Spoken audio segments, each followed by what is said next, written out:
Music director Thaman ఇటీవలే 'Daaku Maharaj' success ఈవెంట్‌లో సినిమాను చంపేయకండి అంటూ నెగెటివ్ ట్రోల్స్ గురించి చేసిన వ్యాఖ్యలు ప్రస్తుతం సోషల్ మీడియాలో విపరీతంగా వైరల్ అవుతున్నాయి. అయితే తాజాగా ఈ వ్యాఖ్యలపై మెగాస్టార్ చిరంజీవి స్పందించారు. సినీ పరిశ్రమ మంచిని కోరుతూ తమన్ మాట్లాడిన తీరును ఆయన ప్రశంసించారు. డియర్ తమన్, నిన్న నువ్వు మాట్లాడిన మాటలు హృదయాల్ని తాకేలా ఉన్నాయి. ఎప్పుడూ సరదాగా మాట్లాడుతూ ఉండే నీలో ఇంత ఆవేదన ఉండటం నాకు ఒకంత ఆశ్చర్యంగా కూడా అనిపించింది. కానీ మనసు ఎంత కలత చెందితే నువ్వింతగా స్పందించావో అని అనిపించింది అంటూ చిరంజీవి ట్వీట్ చేశారు. అసలు ఏమైందంటే, తమన్ నెగిటివ్ ట్రోల్స్ గురించి మాట్లాడుతూ ఒక సక్సెస్ వచ్చిందని చెప్పాలంటే కూడా ఇప్పుడు నిర్మాతలకు చెప్పబుద్ధి కావటం లేదు. అలా చెబితే అతడిపై మళ్ళీ ఏదో నెగిటివ్గా ట్రోల్ చేయటం, ట్రెండ్ చేయటం జరుగుతుంది.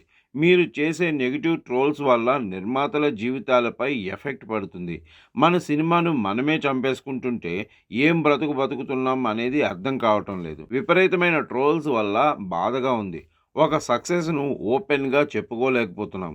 ఇది ఎంత దురదృష్టకరం. మీరు పర్సనల్గా కొట్టండి, కానీ సినిమాను చంపేయకండి. అదే నేను వేడుకుంటున్నాను అంటూ చాలా ఎమోషనల్ అయ్యారు తమన్.